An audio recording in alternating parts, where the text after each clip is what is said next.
राधे राधे सभी को। हरे कृष्णा हरे राम।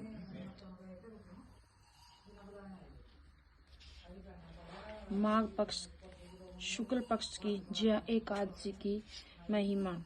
युधिष्ठिर ने पूछा, भगवान आपने माघ मास के कृष्ण पक्ष की षठ तिला एकादशी का वर्णन किया है, अब कृपया करके यह बताइए कि शुक्ल पक्ष में कौन सी एकादशी होती है, इसकी विधि क्या है तथा इसमें किस देवता का पूजन किया जाता है। भगवान श्री कृष्ण बोले, राजेंद्र बतलाता हूँ, सुनो। माघ पक्ष मास के शुक्ल पक्ष में जो एकादशी होती है उसका नाम जया है।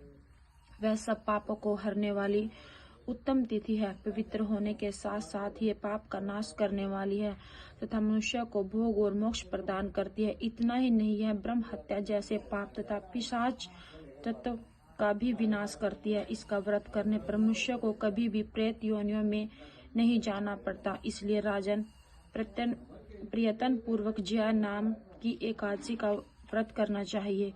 एक समय की बात है, स्वर्ग लोक में देवराज इंद्र राज्य करते थे। देवगण परिजात वृक्षों से भरे हुए नंदन भवन में अप्सराओं के साथ विहार कर रहे थे। 50 करोड़ गंधर्व के नायक देवराज इंद्र ने स्वेच्छानुसार वन में विहार करते हुए बड़े हर्ष के साथ नृत्य का आयोजन किया। उसमें गंधर्व गान कर रहे थे, जिनमें पुष्पदंत, चित्रसेन तथा उसका पुत्र ये 3 प्रधान थे। चित्रसेन की स्त्री का नाम मालिनी था। मालिनी से एक कन्या उत्पन्न हुई थी जो पुष्पवंती के नाम से विख्यात थी। पुष्पदंत गंधर्व के एक पुत्र था जिसको लोग माल्यवान कहते थे। माल्यवान पुष्पवंती के रूप पर अत्यंत मोहित था। ये दोनों भी इंद्र के संतोषार्थ नृत्य करने के लिए आए थे। इन दोनों का गान हो रहा था। इनके साथ अप्सराएं भी थी। परस्पर अनुराग के कारण ये दोनों मोह के वशीभूत हो गए और चित्त में भ्रांति आ गई। इसलिए वे शुद्ध गान ना गा सके। कभी ताल भंग हो जाता तो कभी गीत बंद हो जाता। इंद्र ने इस प्रमाद पर विचार किया और इसमें अपना अपमान समझकर वे कुपित हो गए। इन दोनों को श्राप देते हुए बोले, ओ मूर्खो, तुम दोनों को धिक्कार है। तुम लोग पतित और मेरी आज्ञा का भंग करने वाले हो। अतः पत्नी के रूप में रहते हुए भी पिशाच हो जाओ। इंद्र के इस शाप देने पर वह दोनों के मन में बड़ा दुख हुआ। वे हिमालय पर्वत पर चले गए और पिशाच योनि को पाकर भयंकर दुख भोगने लगे। शारीरिक पातक से उत्पन्न ताप से पीड़ित होकर दोनों ही पर्वत की कंदराओं में विचरते हुए रहते थे। एक दिन पिशाच ने अपनी पत्नी पिशाची से कहा कि हमने कौन सा पाप किया है जिससे यह पिशाच योनि प्राप्त हुई है। नरक का कष्ट अत्यंत भयंकर है तथा पिशाच योनि भी बहुत दुख देने वाली है।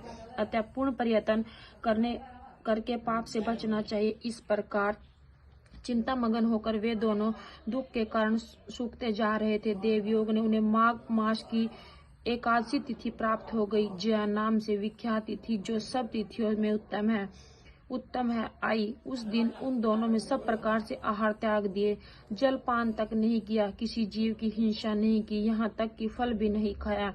निरंतर दुख से युक्त होकर वे एक पीपल के समीप बैठे रहे। सूर्यास्त हो गया। उनके प्राण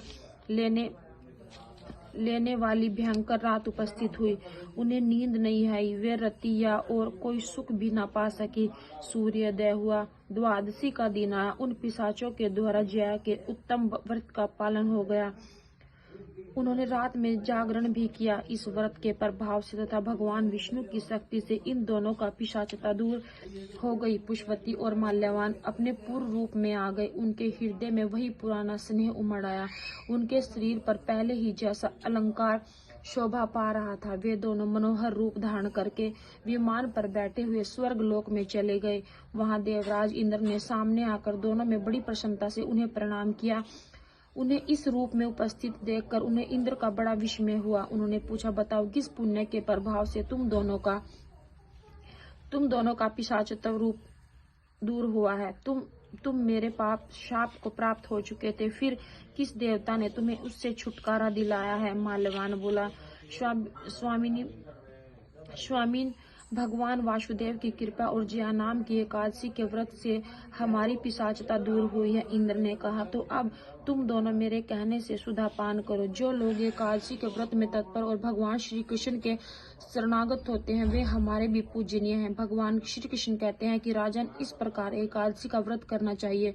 नरपश्रेष्ठ जया ब्रह्म हत्या का भी पाप भी दूर करने वाली है। जिसमें जया का व्रत किया है उसने सब प्रकार के दान दे दिए और संपूर्ण यज्ञों का अनुष्ठान कर दिया। इस महात्म के पढ़ने और सुनने से अग्निष्टोम यज्ञ का फल मिलता है। राधे राधे सभी को।